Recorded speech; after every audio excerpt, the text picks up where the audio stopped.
The screaming started before Jake Miller even opened his eyes. Metal shrieked against metal, alarms wailed through corridors, and somewhere close by someone was shouting orders in a language that sounded like broken glass being dragged across marble. He rolled off the sleeping platform just as the entire room tilted 45 degrees to the left. All hands to stations. Hull breach in Sector 7. Repeat. Hull breach in Sector 7. Jake grabbed the doorframe as artificial gravity failed for 3 seconds, then slammed back on with enough force to buckle his knees. The door slid open to reveal chaos. Crew members from a dozen different species scrambled through the corridor, some running on 2 legs, others on 4, one sliding along on what looked like a trail of mucus. Blue emergency lighting cast everything in an eerie glow. "Miller, get to the engineering bay now!" The voice crackled through his comm unit. Captain Brooks, human. One of only 5 aboard the massive diplomatic vessel Celestial Dawn. Jake pushed through the crowd, his human frame smaller than most of the aliens around him.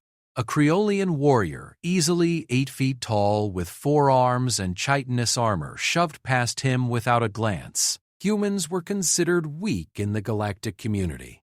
Soft, fragile, useful for their minds perhaps, but certainly not for physical labor or combat. He reached engineering to find Lieutenant Karen Foster already at the main console, her fingers flying across holographic displays. "We've got a problem," she said without looking up. 3 problems, actually.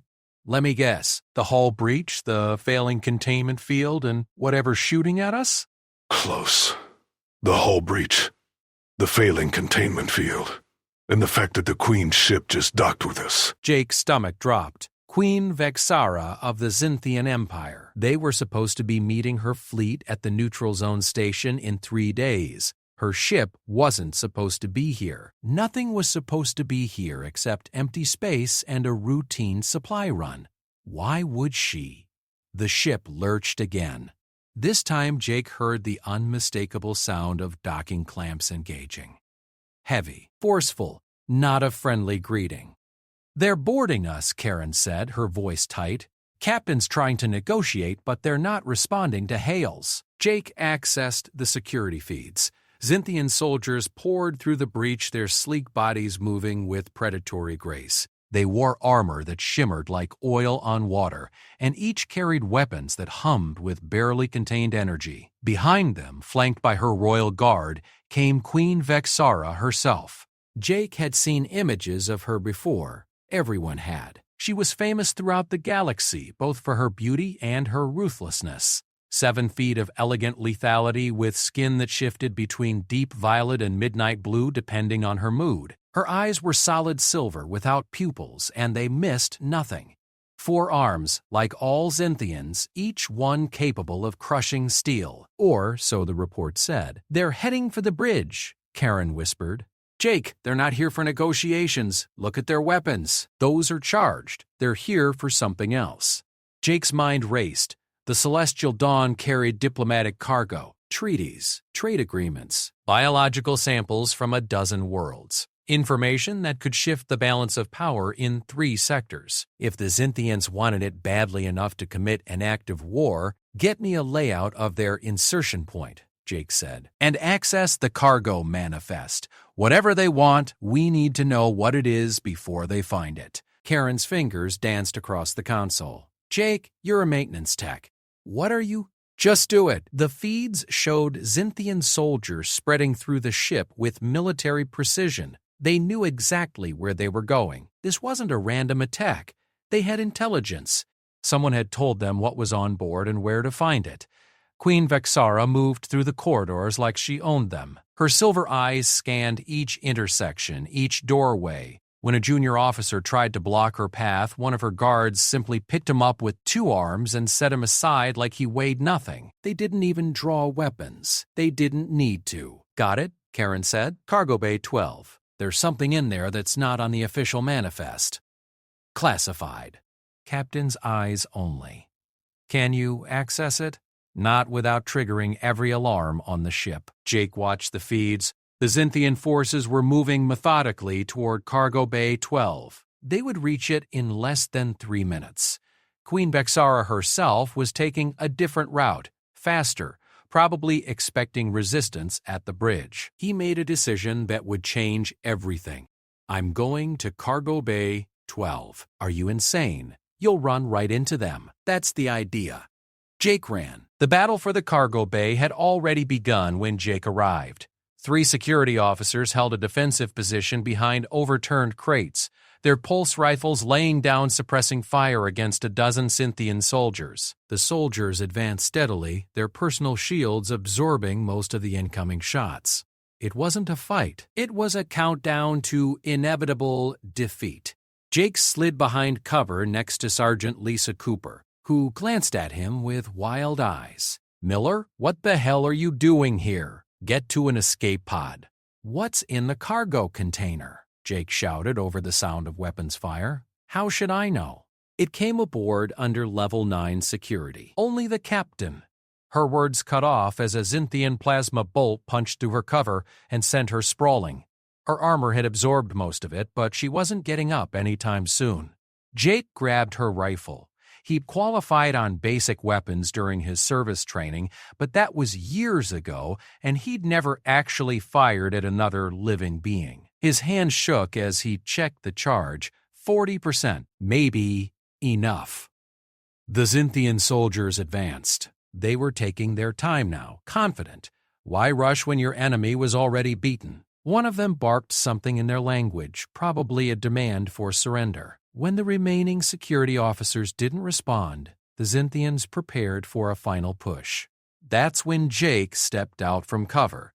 Every weapon in the cargo bay swung toward him. He stood there, pulse rifle lowered, hands visible. Alone. The Xinthians paused, confused by this human's apparent stupidity. "I want to negotiate," Jake called out. His voice didn't shake as much as he'd expected. The Xinthian commander, distinguished by the extra markings on her armor, tilted her head. She said something to her troops. They lowered their weapons slightly but kept them ready. "I'm authorized to negotiate for Cargo Bay 12's contents," Jake lied, "but only with your queen." The commander's silver eyes narrowed. She spoke into her comm unit. Silence stretched for 10 long seconds. Then, from the far entrance to the cargo bay, Queen Vexara herself entered. She moved with fluid grace that made every other being in the room look clumsy by comparison. Her armor, if it could be called that, looked more like royal regalia, all flowing lines and embedded jewels that probably cost more than Jake's entire life savings. But he could see the weapons built into it. Subtle, deadly, she didn't need guards. She was the weapon. Queen Vexara stopped 10 feet from Jake. Up close, she was even more imposing. Her silver eyes studied him with an intensity that made his skin crawl. When she spoke, her voice was like music played on instruments made of crystal and darkness. "You are the negotiator?" Her galactic standard was perfect, tinged with an accent that suggested amusement. "You are human. Fragile. Weak. Why would I negotiate with you when I could simply take what I want?" Jake met her eyes. "Because I'm standing between you and that cargo container, and you don't know what I'm capable of." The Queen's expression didn't change, but something shifted in her posture. Interest, perhaps, or curiosity about this strange little human who thought he could challenge her. "Very well," she said. "Negotiate." Behind Jake, the cargo container hummed softly. Jake's heart hammered against his ribs, but he kept his face neutral. Queen Vexara circled him slowly, her forearms moving in subtle, hypnotic patterns. Her guards flanked the exits, weapons ready, but she had signaled them to wait. For now, she was entertained. "The container," Jake said, gesturing without turning his back to her. "You know what's inside. That's why you're here. That's why you risked an act of war against a diplomatic vessel. War." Vexara's laugh was like wind chimes made of razors. "There is no war, human. There is only power and those too weak to claim it. Your species learned this lesson on your own world, yes? The strong take, the weak surrender. I am simply following the natural order." "Then why negotiate at all?" Jake countered. "If you're so strong, take it." The Queen's silver eyes flashed. In the space of a heartbeat, she closed the distance between them. One of her hands wrapped around Jake's throat, lifting him off the ground with casual ease. Her grip was like steel wrapped in silk. She held him at eye level, studying him the way a scientist might examine an interesting insect. "I could crush your windpipe before you drew another breath," she whispered. "I could tear you apart with less effort than you used to open your morning meal. Your bones would snap like dried twigs. Your flesh would tear like paper. Why should I waste words when action is so much simpler?" Jake couldn't breathe, couldn't speak, but he forced himself to maintain eye contact. His hand moved slowly to his belt, to the small device he'd grabbed from the engineering bay, a dead man's switch. If she killed him, if his heart stopped, it would trigger. Vexara noticed. Her eyes flicked down, then back up. She smiled, revealing teeth that were too sharp, too many. Ah, the human shows cleverness. What is it, I wonder? An explosive? A toxin? Something to destroy what I've come for? She lowered him back to the ground, but didn't release her grip. "Speak quickly, negotiator." "My patience has limits." Jake gasped for air. "The container holds something from Earth, something your intelligence told you could change the balance of power in this sector. But you don't know what it actually is. You only know it's valuable. Continue. If I activate this switch, the container's security protocol engages. It will be locked with a quantum encryption that even your best cryptographers can't break for weeks, maybe months. By then, the entire galaxy will know you attacked a diplomatic vessel. The Coalition will have no choice but to respond." Vexara's grip tightened slightly. "Unless I extract the information from you. There are many ways to make a human talk. Painful ways." "I'm sure there are," Jake said, his voice hoarse. "But I was raised on Earth. Do you know what that means? Real gravity. Not the artificial kind you've known your whole life. Every day of my childhood, I fought against forces that would crush your bones. Every step I took, every movement was training. You think humans are weak because we don't look strong, but weakness and strength aren't always visible." The Queen's eyes narrowed. "You threaten me with stories of your world's gravity? I have seen humans. They break, they bleed, they die?" "They do," Jake agreed, "but they also survive things that would kill anyone else. We evolved on a death world, Your Majesty, where the atmosphere is corrosive, the radiation constant, the predators numerous.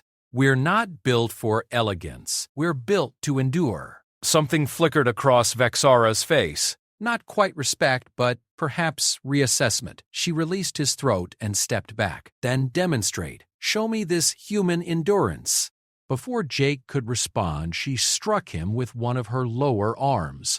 The blow should have sent him flying across the cargo bay, should have shattered ribs, maybe killed him. Instead, Jake rolled with it, used the momentum to absorb most of the impact, and came up on his feet. His side screamed with pain, but nothing felt broken. The cargo bay went silent. Vexara's guards shifted uneasily. The Queen herself stood motionless, studying Jake with new intensity. "Interesting," she said. Again, she attacked faster this time, a combination of strikes that would have overwhelmed most opponents. But Jake had grown up in Earth's gravity, had trained in Earth's brutal martial arts, had learned to move efficiently because inefficiency meant exhaustion. He couldn't match her strength, couldn't hope to hurt her, but he could avoid, deflect, redirect. He made her work for it.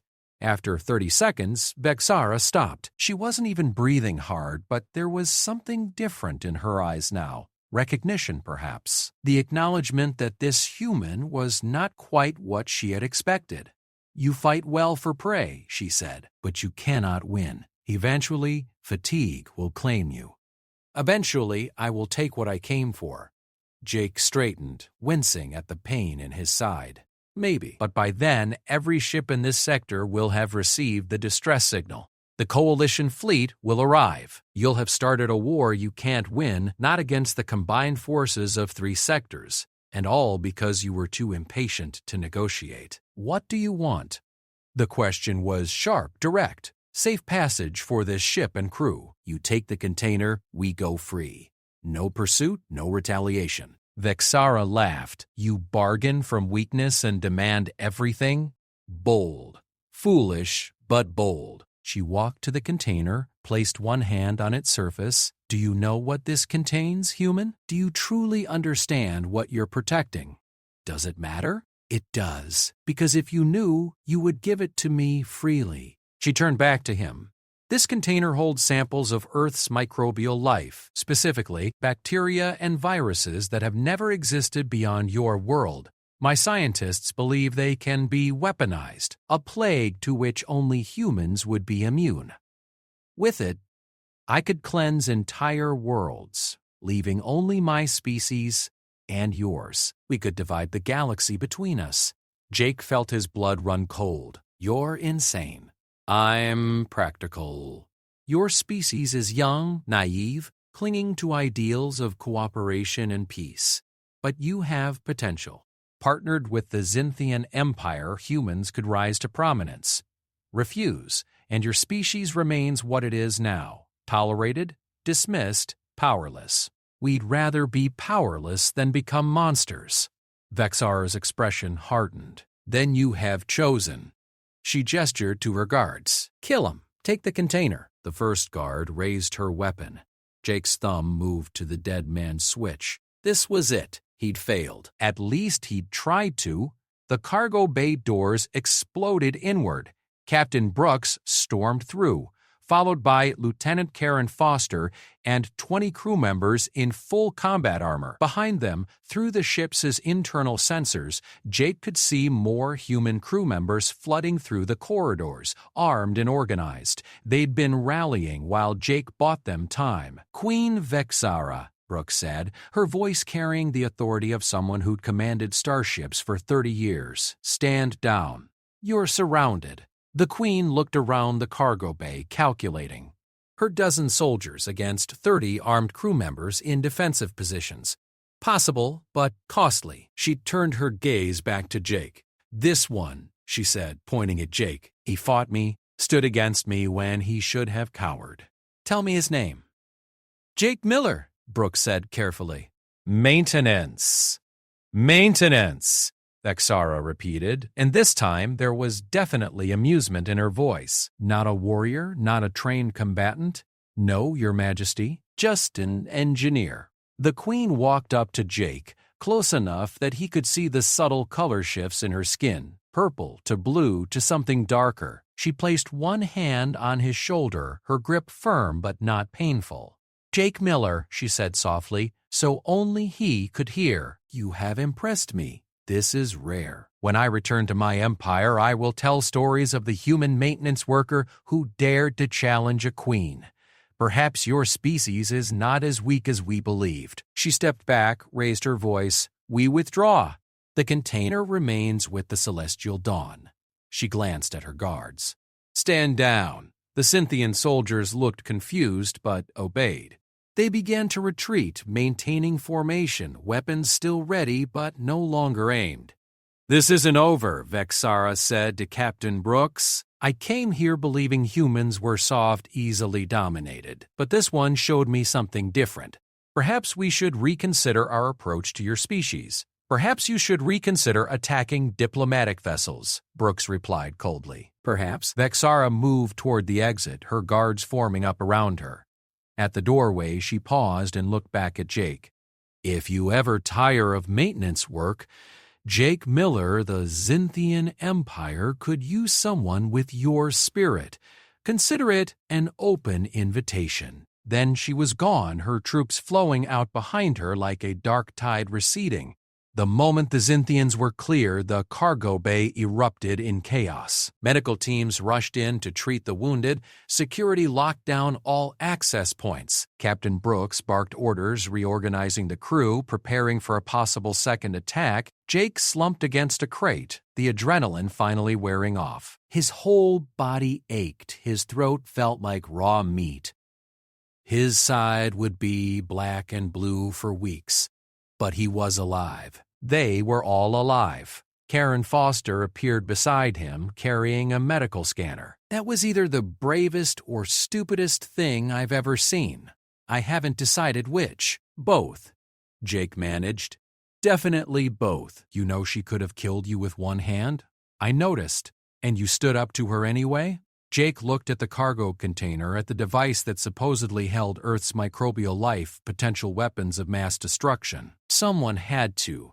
Besides, she didn't know what humans are really capable of. None of them do. And what are we capable of? Surviving, adapting, doing whatever it takes when our backs are against the wall. Jake tried to smile, winced at the pain. We're from Earth, Karen. We're tough. We just don't advertise it. Captain Brooks approached, her expression unreadable. Miller, my office. Now, Jake pushed himself upright, following the captain out of the cargo bay. Behind them, crew members were already securing the container, implementing new security protocols. The whole ship buzzed with energy, with the adrenaline rush of survival against impossible odds. In the captain's office, Brooks poured 2 glasses of something amber and strong. She handed one to Jake, then sat behind her desk. For a long moment, she just studied him. "You're supposed to fix air recyclers," she finally said, "not negotiate with alien queens who could turn you into paste. I know, you violated about 15 protocols, you put yourself in unnecessary danger. You made command decisions without authorization." She sipped her drink. "You also saved this ship and probably prevented a war, so I'm not sure whether to promote you or throw you in the brig." Jake drank. The liquor burned going down, but it felt good, real. "What's really in that container, Captain?" Brooks set down her glass. "Classified.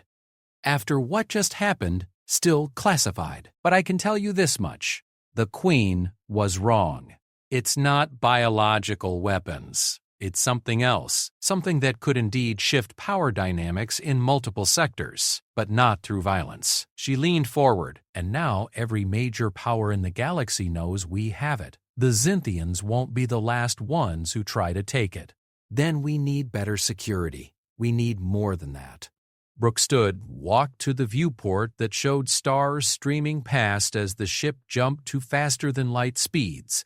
For centuries, humans have been the underdogs in the galactic community. We're tolerated, sometimes even liked, but never respected. Not really. Today you showed Queen Vexara that humans aren't easy prey. You showed her we'll fight when we need to. I barely did anything. I just bought time. You faced down the most powerful warrior queen in 3 sectors and lived. More than that, you earned her respect. Do you understand how rare that is? The Zynthians respect strength above all else. They're predators. They only acknowledge other predators. Brooks turned back to him. "You've changed something, Jake. News of this will spread. The galaxy will hear that a human stood against Vexara. They'll wonder what else we're capable of." Jake thought about Earth, about humanity's long, bloody history, wars and struggles, evolution driven by harsh conditions, survival against odds that would have destroyed softer species. They'd climbed from the primordial soup to the stars through sheer, stubborn determination. "Maybe it's time they found out," he said. The following days were a blur of debriefings, medical examinations, and security reviews. The Celestial Dawn limped toward the nearest Coalition station, its hull breach patched but not properly repaired. Every crew member remained on high alert, expecting another attack. But none came. What did come were messages, hundreds of them. News of the confrontation had spread with impossible speed through subspace channels, carried by gossip and official reports alike. A human had faced Queen Vexara in single combat and survived. The story grew with each retelling, becoming legend even as Jake tried to downplay his role. "They're calling you the Steel Human," Karen told him 3 days after the incident. She showed him her datapad, scrolling through news feeds from a dozen worlds. "Listen to this one. The frail human species, long considered weak by galactic standards, has produced a warrior capable of challenging the mighty Zynthian Empire." "That's ridiculous," Jake said. "I'm not a warrior. I didn't even hurt her. Doesn't matter, you stood up." That's what people remember. Karen's expression grew serious. "Jake, you need to be careful. Fame can be dangerous." She was right. That afternoon, Jake received a private communication on his personal terminal. The sender's ID was blocked, but the message was clear. You have drawn attention to yourself and your species. This was unwise. Expect consequences. More concerning were the messages that came after. Offers of employment from mercenary companies, requests for interviews from galactic news networks, even a formal challenge from a Krylonian warrior who claimed Jake had insulted his species by suggesting humans were stronger. Jake ignored them all, but they kept coming. Captain Brooks called him to her office again on the 5th day. This time she wasn't alone. A man sat in one of the guest chairs, human, middle-aged, wearing the uniform of Coalition intelligence. His name tag read Collins. "Mr. Miller," Collins said without preamble. "We need to discuss your future." Jake remained standing. "My future? Your actions have created what we call a diplomatic incident of positive consequence. The Zintian Empire has opened communication channels that have been closed for years. Other species are reassessing their opinions of humanity. You've become, whether you like it or not, a symbol. I don't want to be a symbol. What you want is irrelevant." Collins pulled up a holographic display. "In the week since your encounter with Queen Vexara, human stock on the galactic trade markets has risen by 12%. Applications to Coalition military service from human worlds have increased by 20%. We've received inquiries from 3 major powers about forming new alliances. All because one human showed he could stand against a threat everyone assumed we'd collapse before." Jake looked at Captain Brooks. "You knew this would happen?" "I suspected," she admitted. "Humanity's been trying to earn respect in the galaxy for generations. We've offered technology, culture, art, philosophy. Some species appreciate it. Most see us as weak curiosities. But strength, courage, those are universal languages." Collins continued, "We want to capitalize on this moment. The Coalition is forming a new unit, a human rapid response team that can handle situations requiring both diplomatic finesse and combat capability. We want you to join. Not as a soldier exactly, as a specialist. I'm a maintenance technician. You're a human who survived a confrontation with Queen Vexara. That makes you invaluable." Collins leaned forward. "We're not asking you to become a warrior. We're asking you to be what you've always been. Someone who solves problems. Only now, the problems will be bigger." Jake thought about the Queen's silver eyes, her casual strength, the way she dismissed him until he proved otherwise. He thought about the cargo container and whatever was inside that so many powers wanted. He thought about humanity's place in a galaxy full of species that saw them as soft, weak, forgettable. "What kind of problems?" he asked. Collins smiled. "The kind that require a human touch." 2 weeks later, Jake stood in a training facility on Coalition Station 7 watching as a dozen other humans ran through combat drills. They were the first members of what Coalition intelligence was calling the Human Integration Force, though everyone already knew them by their unofficial name. The name fit. It emphasized their origin, their homeworld, the gravity-heavy death world that had forged them into something tougher than they looked. "They're good," said a voice beside him. Jake turned to find a woman in tactical gear, human, probably in her early 30s with scars that spoke of real combat experience. "But they're trained, polished." "You're different." "How so?" "You're real. You weren't trained for glory or recognition. You just did what needed doing." She extended her hand. Nicole Preston, former Marine, current pain in Collins's ass. Jake shook her hand. Her grip was firm, practiced. "Jake Miller, current confusion about what I'm doing here. You're here because you showed the galaxy that humans don't quit. That's worth more than any weapon." Nicole gestured at the trainees. "These folks are good, but they need someone who's actually faced a real threat, someone who's looked into alien eyes and said no when everyone expected them to run. I was terrified the whole time." Courage isn't the absence of fear. It's acting despite it. Nicole pulled up a datapad. "I've been assigned as your training coordinator. Over the next 6 months, we're going to turn you into something scary." "I don't want to be scary."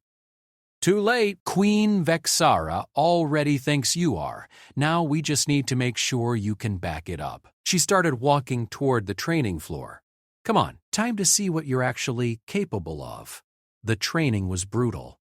Not because it was physically harder than Jake expected, though it was, but because it forced him to confront every limitation he'd ever accepted about himself. He learned advanced combat techniques, studied alien biology and psychology, trained in zero-gravity combat and high-gravity endurance. He learned to fly small craft, to hack secure systems, to negotiate under pressure. But more than that, he learned about humanity's true potential. People think Earth's gravity is what made us strong, Nicole told him during a brutal training session. They were in the high-gravity room, running drills at 1.5 Earth normal. That's part of it, but it's not the whole story. What's the rest? Jake gasped, sweat pouring down his face. Adaptability. Humans can survive almost anywhere. Hot, cold, wet, dry, high pressure, low pressure, we eat a wider range of food than almost any other species. We can digest things that would poison most aliens. We heal faster, adapt quicker, learn constantly. She dropped and started doing push-ups. Jake joined her. The galaxy sees us as weak because we don't have natural armor or claws or telepathy, but we have something better. What? We have stubbornness. We have the ability to look at impossible situations and say, "Watch this." Nicole finished her push-ups and stood. That's what you showed Queen Vexara. Not strength. Not power. The absolute human refusal to quit. 3 months into training, Jake received another message. This one was official, bearing the seal of the Zintian Empire. His heart rate spiked as he opened it. Jake Miller of Earth.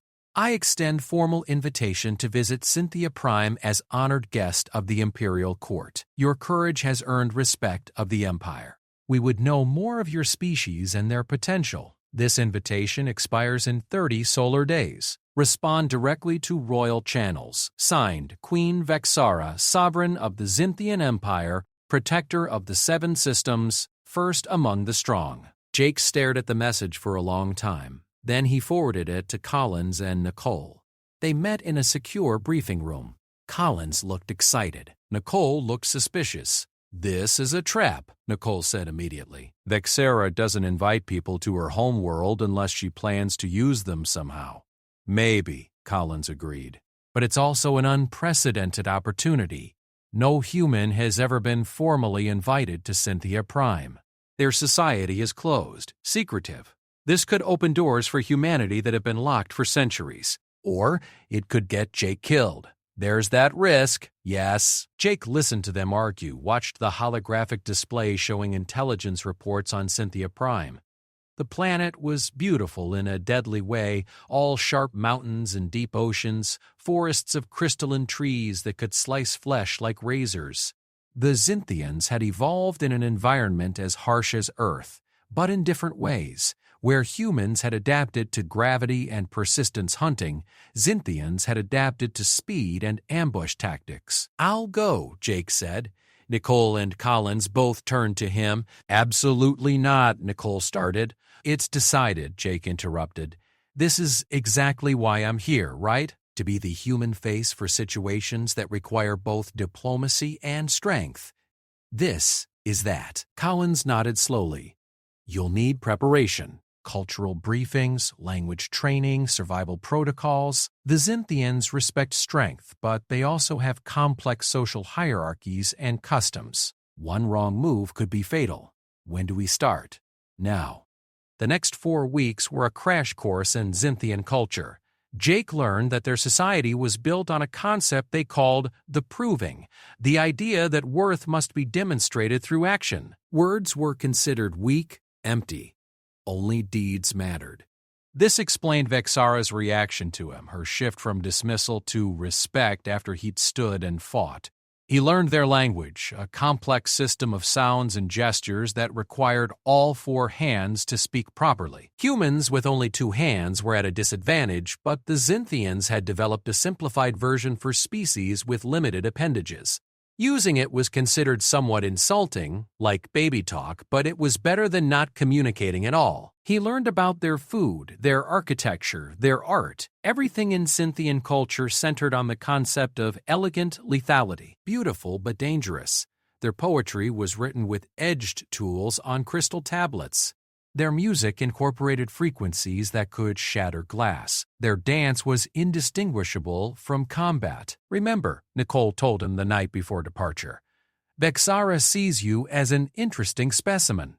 Don't let that fool you into thinking she's friendly. She's a predator. She's always calculating, always looking for advantage. I know. Do you? Because I've been studying her for the past month and what I've learned terrifies me.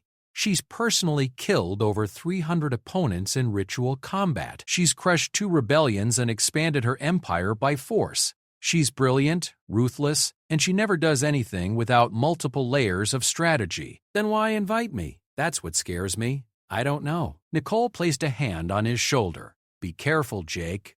Come back. I will. But as Jake boarded the diplomatic shuttle that would take him to Xynthia Prime, he wondered if that was a promise he could keep.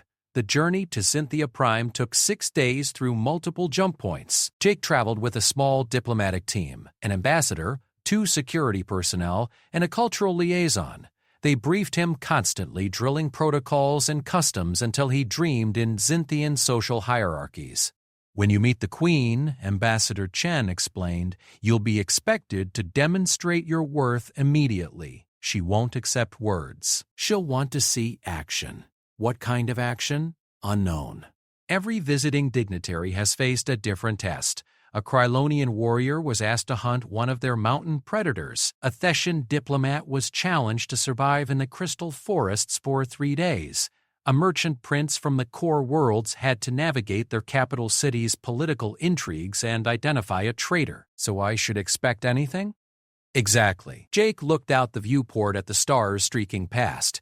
Somewhere out there was Earth, humanity's cradle, the death world that had forged a species tough enough to challenge the galaxy's assumptions. He carried that legacy with him now. Whatever test Vexara had planned, he would face it the same way he'd faced her before, with determination, adaptability, and the stubborn human refusal to quit. Xynthia Prime appeared on the view screen like a jewel carved from midnight and sapphires. The planet was beautiful and terrifying, its atmosphere crackling with purple lightning storms, its continents sharp-edged and dramatic. 3 moons orbited close, their gravitational pull creating tides that could swallow cities. Preparing for atmospheric entry, the pilot announced. All personnel secure yourselves. The descent was rough. Xynthian technology favored aggression over comfort, and their planetary defense systems locked onto the shuttle multiple times before allowing passage. Warning lights flashed. Alarms sounded. The diplomatic team remained calm, but Jake could see the tension in their postures. They landed at the Imperial Spaceport, a massive structure of black stone and crystalline towers.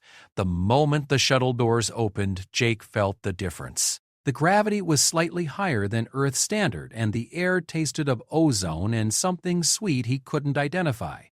Everything was sharp angles and dangerous beauty. A delegation of Xynthian officials waited on the landing platform. They wore ceremonial armor that looked like it was made from liquid metal, and each carried weapons that hummed with barely restrained power. The leader stepped forward, speaking in the simplified Xynthian dialect. Human delegation, you are recognized. The Queen awaits in the Palace of Proving.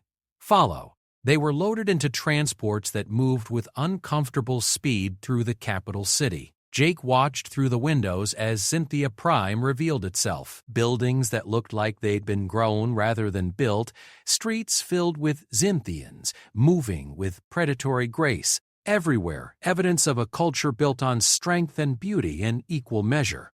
The Palace of Proving dominated the city center, a massive structure that combined fortress, temple, and arena. They were led through corridors lined with trophies from 1,000 conquests, each one a reminder of Xynthian power. Finally, they reached a vast chamber where Queen Vexara sat on a throne that looked like it had been carved from a single piece of black diamond. She rose as they entered. She was even more magnificent here in her seat of power, surrounded by her people. Her skin shifted through shades of purple and blue. Her silver eyes tracked every movement. Her 4 arms moved in ritual gestures of greeting. Jake Miller of Earth, she said, her voice carrying through the chamber. You have accepted my invitation. This pleases me. Jake stepped forward, keeping his posture respectful but not submissive. Queen Vexara, I'm honored by your invitation. Honored, a word. Words are wind, human. We shall see if your actions match your courtesy. She descended from her throne, moving with liquid grace. I have prepared a test for you. Succeed, and you will have proven yourself worthy of my respect and my empire's friendship. Fail, and your species will be judged accordingly. The chamber doors opened. Through them, Jake could see an arena, vast and deadly, filled with obstacles and hazards. The crowd gathered in the surrounding stands roared with anticipation. You will face the proving, Vexara said. 3 challenges designed to test body, mind, and spirit. Survive all 3, and we will speak as equals. Fail any, and you will be returned to your shuttle with the knowledge that humanity is not yet ready for true partnership. Jake looked at the arena, at the thousands of Xinthians watching, waiting to see the human fail. He thought about Nicole's warnings, Collins's expectations, the weight of representing his entire species. Then he smiled. Let's begin. The arena floor was a nightmare of crystalline spikes and shifting platforms suspended over what looked like a pool of liquid mercury. The crowd's roar intensified as Jake stepped onto the starting platform. Queen Vexara's voice boomed through amplification systems. The first proving. The trial of endurance. Navigate the shifting path while the arena changes. Reach the far platform within the time limit. Begin. A gong sounded. Immediately, the platform started moving, rotating, tilting at unpredictable angles. The crystalline spikes rose and fell in patterns that seemed random but probably weren't. Jake took a breath, assessed the situation, and jumped. His earthborn reflexes served him well. The higher gravity of his homeworld meant he could adjust midair better than most species, could calculate trajectories instinctively. He landed on the first moving platform, rolled to absorb the impact, and kept moving. The key was to not think too much. Overthinking led to hesitation, and hesitation meant falling. Jake let his body respond, trusting muscle memory from months of zero-gravity training. From years of navigating maintenance crawl spaces on ships with fluctuating artificial gravity. A platform tilted sharply. Jake slid, caught himself on a crystal spike. It cut through his glove, sliced his palm, but he used the pain to focus. He pulled himself up, jumped to the next platform just as the previous one inverted completely. The crowd's roar changed tone. Surprise, maybe? They hadn't expected the human to move with such efficiency.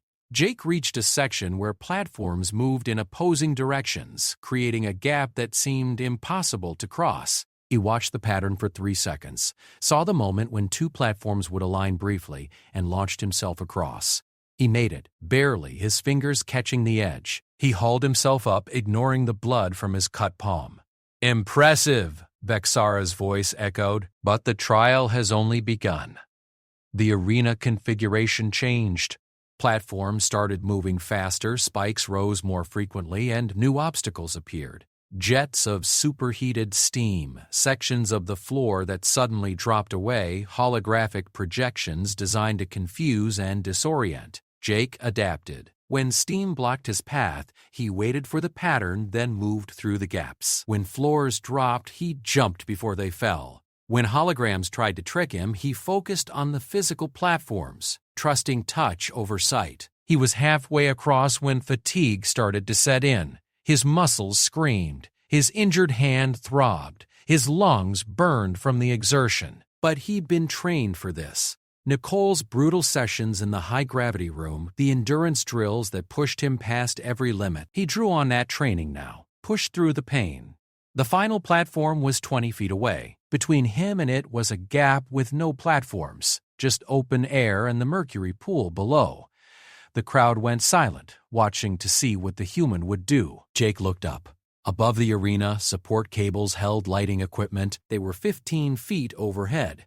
Too high to jump to normally, but the platforms were still moving. If he timed it right, he waited for a platform to rise, rode it to its highest point, and leaped. His fingers caught the cable. It swung wildly, carrying him over the gap. At the right moment, he released, tucked into a roll, and landed on the final platform. The crowd erupted, not quite cheering, but a sound of acknowledgement. The human had passed the first proving. Jake collapsed onto his knees, gasping for air. His whole body shook from adrenaline and exhaustion. But he'd made it. Vexara descended from her observation box, moving across the arena with effortless grace. She studied Jake for a long moment. "Well done," she said. "You have proven your body is strong enough. Now we test your mind." Without warning, the arena transformed. The platforms vanished, replaced by a holographic projection that surrounded them completely.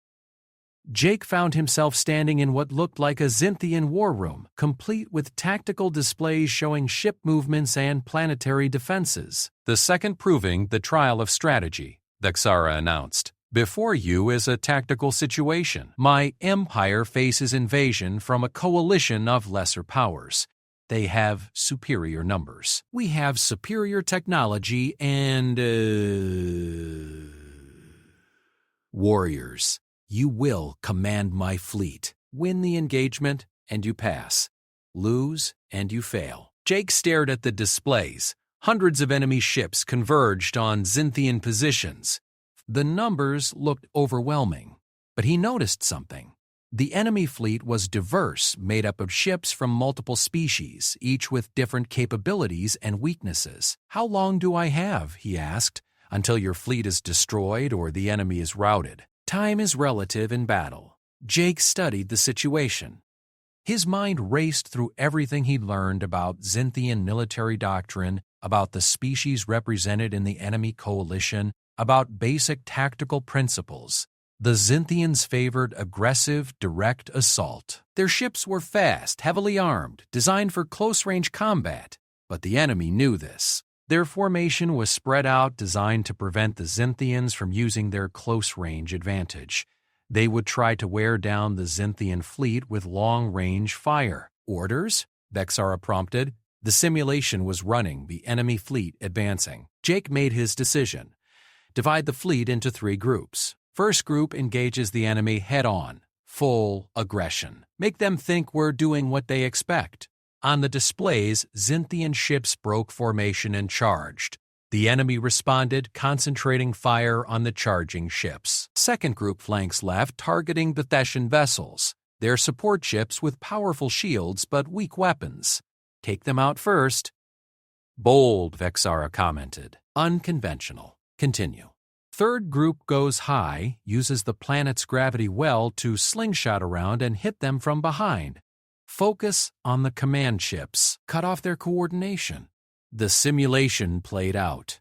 The frontal assault drew enemy fire as expected. The Zynthian ships took heavy damage but held formation, keeping the enemy focused. Meanwhile, the flanking group tore through the Theshan support vessels, collapsing that section of the enemy line. And the third group completed its maneuver, dropping on the enemy command ships from an unexpected angle.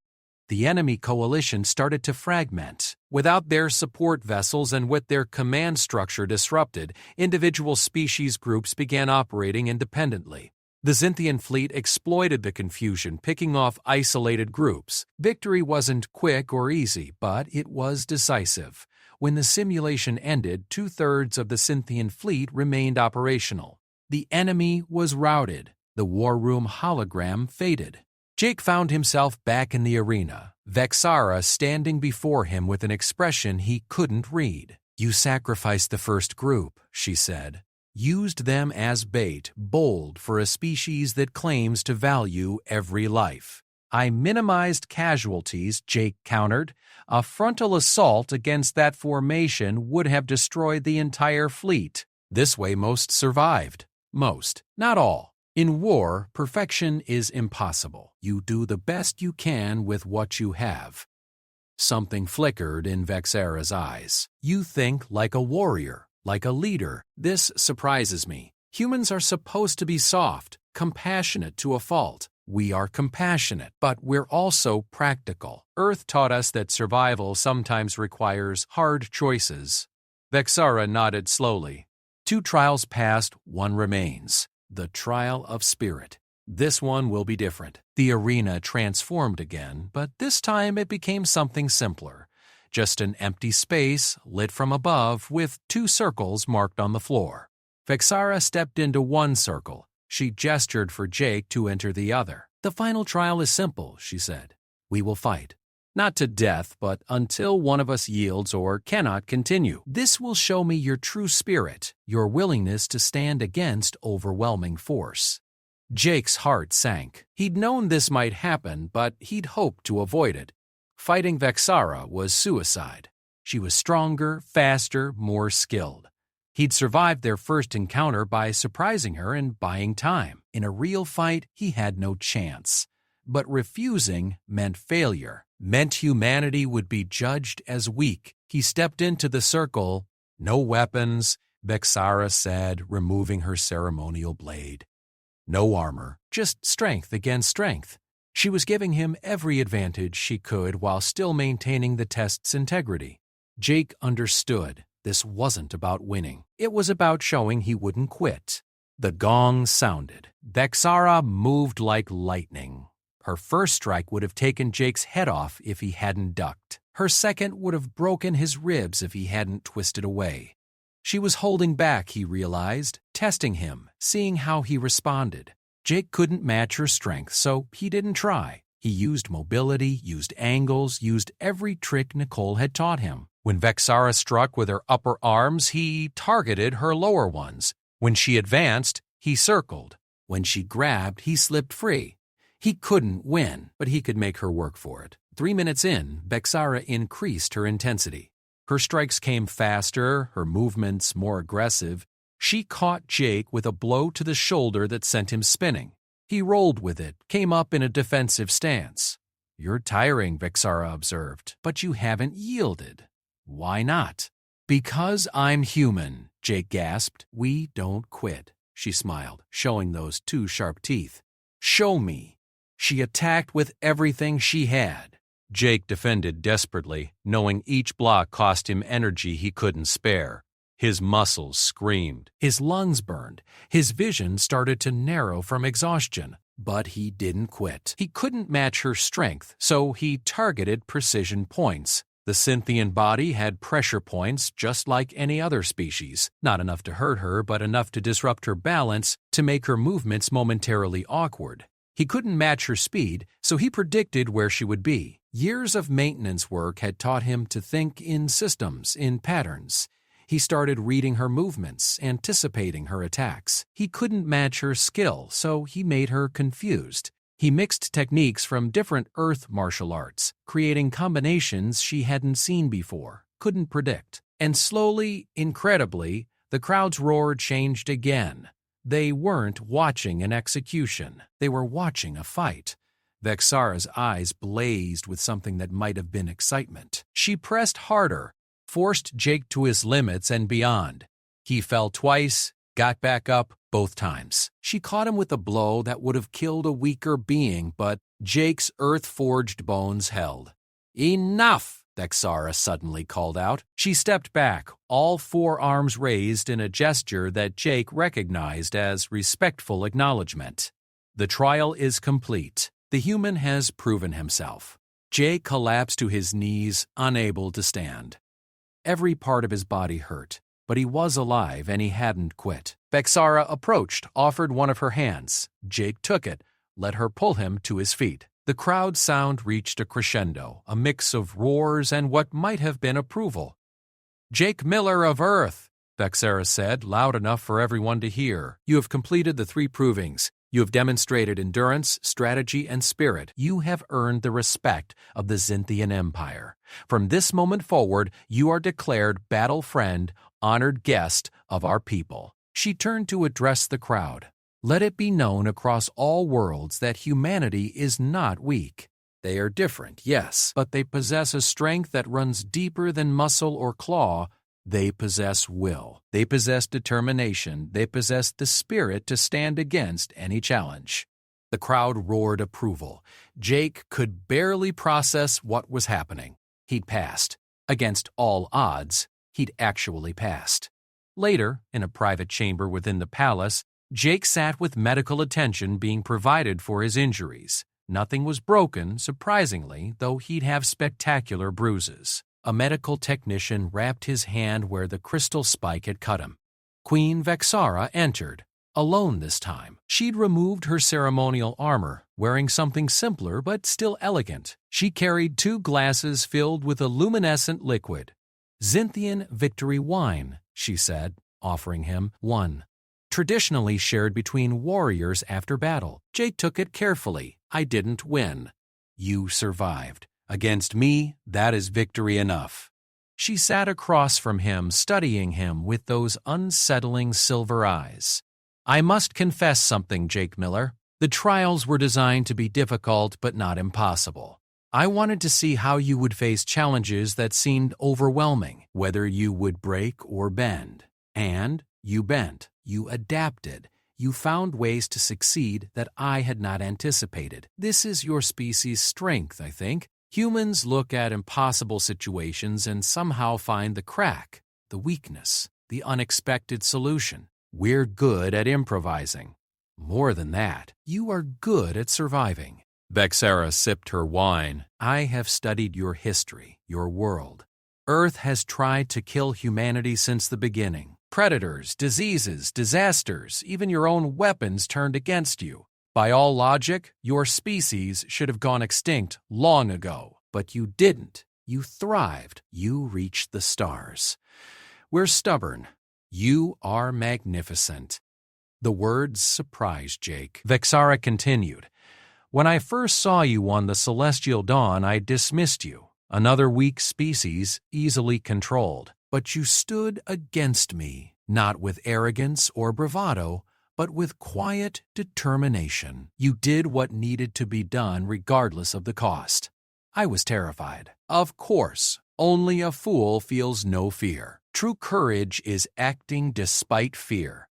Vexara leaned forward. "Jake Miller, I invited you here not just to test you. I wanted to understand humanity better. To see if your species could be potential allies or if you were just another prey species to be managed. And your conclusion?" Humans are dangerous. "Not in the way my people are dangerous with strength and speed. You are dangerous because you don't quit, because you adapt, because when you should surrender, you find a way forward." She raised her glass. "The Zynthian Empire would be honored to form an alliance with humanity. Not as masters and subjects, but as equals." Jake raised his own glass, the luminescent liquid swirling within. "I'll convey your offer to my superiors, but I think they'll be very interested." They drank. The wine tasted like lightning and starlight, burning and cool at the same time. "There is one more thing," Vexara said. "The cargo container on your ship.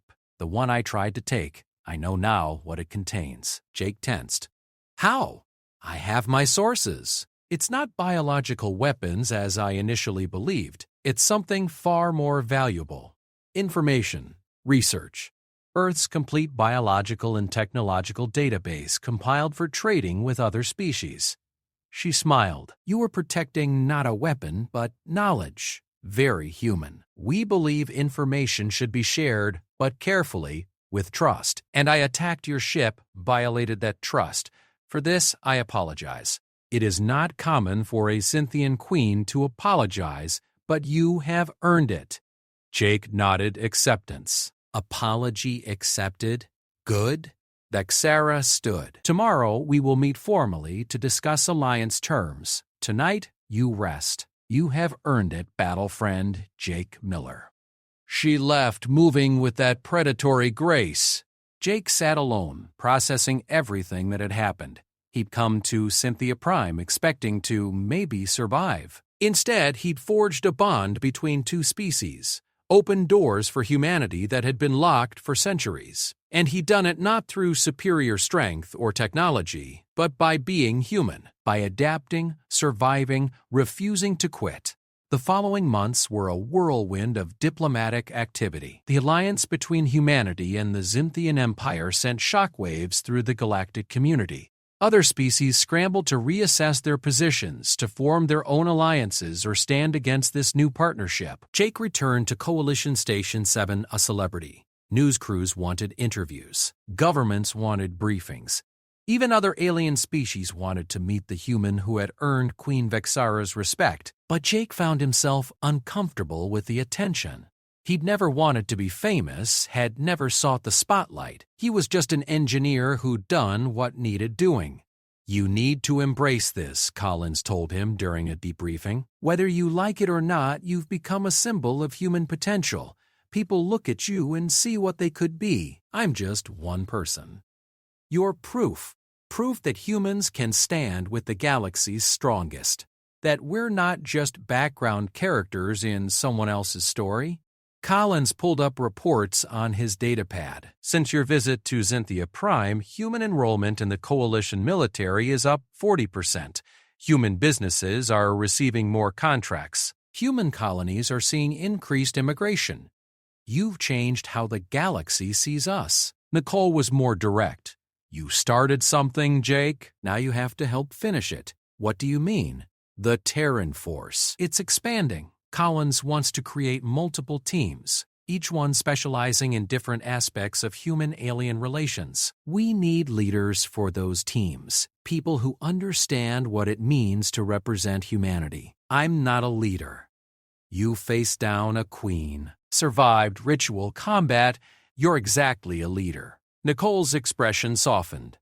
"Look, I get it. You didn't ask for this, but humanity needs you. We're at a turning point. We can either step up and claim our place in the galaxy, or we can fade back into obscurity." Jake thought about Earth, about the long journey from their cradle world to the stars. He thought about all the humans working in obscurity throughout the galaxy, unrecognized, dismissed. He thought about what it would mean for them to finally be seen as equals. "What do you need me to do?" The answer came 2 days later. Jake was assigned to lead a new initiative called the Cultural Integration Program. The goal was to place human specialists in key positions throughout the galaxy, in situations where their unique perspective and abilities could make a difference. It meant he would travel constantly, face new challenges, put himself in danger repeatedly. It meant giving up any hope of a quiet life. But it also meant helping humanity claim its place among the stars. Jake accepted. 6 months after his visit to Xynthia Prime, Jake found himself on a transport heading toward the Krylonian home system. He'd been invited to mediate a dispute between 2 Krylonian clan leaders, a dispute that threatened to escalate into civil war. The Kryonians respected strength, and word of Jake's survival against Queen Vexara had reached their warriors. He traveled with a small team now, Nicole as security chief, a diplomat named Chen, and a xenobiologist named Martinez who specialized in understanding alien psychology. They'd worked together on 3 previous missions, developing an efficient rhythm. "You know this could be a trap," Nicole said as they approached the Kryonian system. "They invited you specifically. That's suspicious." "Everything's suspicious to you," Jake replied. "I've kept you alive so far." "Fair point." The transport docked at a Krylonian military station, all harsh angles and aggressive architecture. They were met by a delegation of warriors, each one towering over the humans, their chitinous armor making them look like walking tanks. The leader, a scarred veteran named Korath, studied Jake with multiple eyes. "You are the human who faced Vexara?" "I am." "Show me your hands." Jake raised his hands. They were calloused now, marked with scars from training and missions. Korath examined them carefully, then made a sound that might have been approval. "Warrior hands. Good. We have much to discuss." The dispute was complex, involving honor debts and territorial claims that went back generations. Jake listened to both sides, studied the situation, and realized something important. The clan leaders didn't actually want war. They wanted a way to resolve their differences without losing face. "I have a proposal," Jake said after 2 days of negotiations. "A trial of champions, not to death, but to first blood. Each clan chooses their best warrior. They fight. The winner's clan gets the disputed territory." The clan leaders looked skeptical. "This is the old way," one said. "We have evolved past such barbarism, have you?" Jake challenged. "Or have you just made everything more complicated? Sometimes the simple solution is the best one. Korath laughed, a sound like grinding stone. The human speaks truth. We overcomplicate things. A trial of champions honors tradition and settles the matter quickly. The clan leaders agreed. The trial was set for the following day. Jake thought his work was done, but then Korath approached him privately. "There is one problem," the Krylonian said. "One of the clan leaders is my brother, the other is my former commander. I cannot choose between them. I cannot judge the trial fairly." "Then who? You. You will judge the trial. You have no loyalty to either clan. You have proven yourself capable of fairness and strength. Will you accept this responsibility?" Jake looked at Nicole, who shrugged. "Your call, boss." He accepted. The trial was held in an ancient arena, carved from solid rock, with both clans attending as witnesses. The two champions were impressive warriors, skilled and powerful. They fought with controlled aggression, each looking for the opening that would draw first blood. Jake watched carefully, ready to call the match the moment blood was drawn. But as the fight continued, he noticed something. The warriors were evenly matched, almost perfectly. The fight could go either way. And then he saw it. One warrior had an old injury, a weakness in his left side. The other warrior had noticed it too, but wasn't exploiting it. He was deliberately avoiding that side, fighting honorably despite the advantage. When first blood was finally drawn, a shallow cut across the arm, Jake called the match. The warrior with the old injury had lost, but he'd fought valiantly. The other warrior helped him up, showing respect. "The trial is complete," Jake announced. "The matter is settled." But instead of dispersing, both clans turned to Jake. Korath stepped forward. "Human Jake Miller, you have helped us remember what we had forgotten. That strength is not just in victory, but in how we achieve it. That honor matters. That the old ways had wisdom." He placed one massive hand on Jake's shoulder. "The Krylonian people would be honored if you would accept the title of Honor Brother. You would be welcome in our halls always." Jake felt the weight of the moment. Another species, another bridge built. He bowed in the Krylonian manner, touching his forehead to the ground. "I accept with gratitude and humility." The arena erupted in approval, a sound like thunder rolling across mountains. On the transport back to Coalition space, Nicole raised her glass. Another successful mission. Another species that respects humanity. "You're building something here, Jake." "We're building it," he corrected. "All of us." "Fair?" She drank. "So what's next?" Jake pulled up the mission roster. There were requests from a dozen systems, situations where human presence could make a difference. Diplomatic crises, scientific collaborations, cultural exchanges. The galaxy was opening up to humanity in ways they'd never imagined. "Next we keep going," Jake said. "We show them what humans are really capable of, not through conquest or domination, but through cooperation, through our unique strengths. The ability to survive anything and adapt to everything." Exactly. Jake looked out the viewport at the stars streaming past. Earth made us tough, but it also made us empathetic, creative, determined. We've survived ice ages and disasters, wars and plagues. We've looked at impossible problems and found solutions. And now we share that with the galaxy. Now we show the galaxy that humanity deserves its place among the stars. Somewhere in the distance, Queen Vexara was likely receiving reports of Jake's success with the Krylonians. She would smile, Jake thought, would be pleased that the human she'd tested was proving worthy of that test. The galaxy was vast, full of dangers and opportunities. But for the first time, humanity was facing it as equals, not as prey, not as curiosities, but as partners. And it had started with one maintenance technician who refused to quit when faced with impossible odds, who stood against a queen and survived, who showed the galaxy that humans, despite appearing weak, possessed a strength that ran deeper than any natural weapon or armor. The strength to endure, the strength to adapt, the strength to do whatever it took to protect their own and prove their worth. Jake settled back in his seat, already planning for the next mission. There would always be another challenge, another test, another opportunity to show what humanity could do, and he would face each one the same way he'd faced Queen Vexara, with courage, determination, and the absolute human refusal to surrender, because that's what humans did. They survived, they adapted, they thrived, and now the entire galaxy was learning to respect that.